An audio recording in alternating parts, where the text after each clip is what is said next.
কোরবানির ঈদে আর যাই হোক পায়াটা কিন্তু রান্না করা হয়।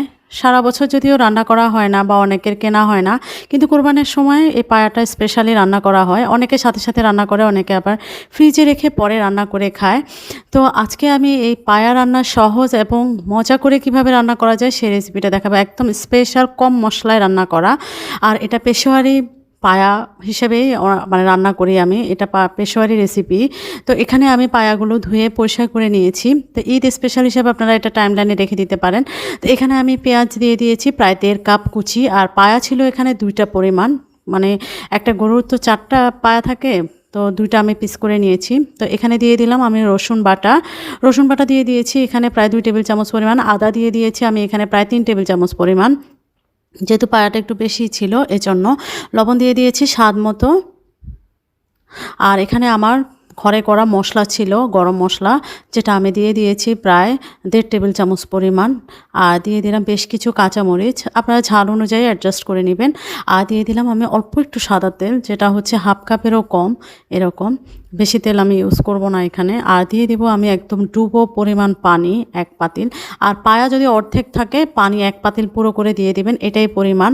আর এখানে আমি লাস্টে দিয়ে দিলাম ধনিয়া গুঁড়া, আমি প্রথমে দিতে ভুলে গিয়েছিলাম। তো 1 চা চামচ উঁচা করে আমি এখানে প্রায় 1 চা চামচ উঁচাই ছিল, তো ওইরকম আমি দিয়ে দিয়েছি। এখানে দিয়ে আমি নেড়ে চেড়ে তারপরে হচ্ছে মিক্সড করে দিয়েছি মশলাটা।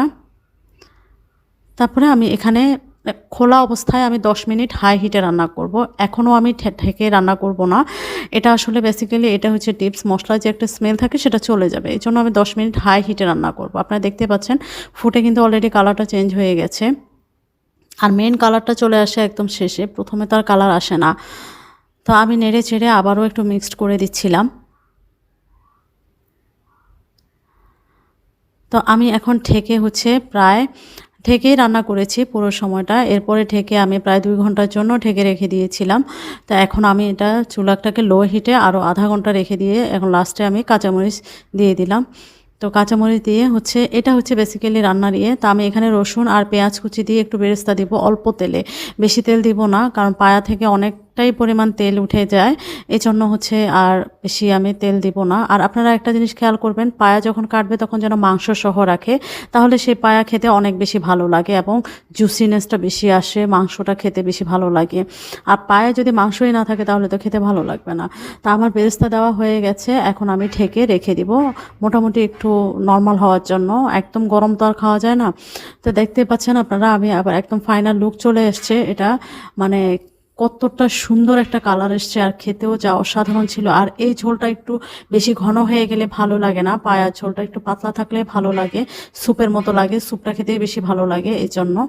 তো আমার ফাইনাল লুক চলে এসছে। আপনারা কারা কারা পায়া পছন্দ করেন এবং কিভাবে রান্না করেন কমেন্টস করে জানাবেন। আর আপনারা অবশ্যই ট্রাই করবেন ঈদে এভাবে পায়া রান্না করে খেতে, যা দোকানের বা রেস্টুরেন্টের চেয়েও অনেক বেশি স্বাদ হয়, অনেক বেশি মজার হয়। আপনারা এই রেসিপিতে একবার হলেও ট্রাই করে দেখবেন।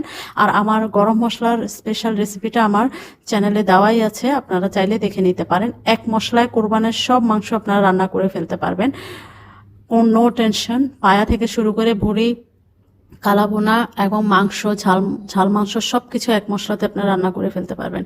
তো আপনারা দেখতে পাচ্ছেন এটা কতটা লোভনীয় লাগছে দেখতে। তো দেখেই আপনারা বুঝে যাবেন। আর এটা কেমন হয়েছে আপনারা অবশ্যই কমেন্টস করে জানাবেন, পারলে একটা লাইক কমেন্ট শেয়ার করে দিবেন। সবাই ভালো থাকবেন, আল্লাহ হাফেজ।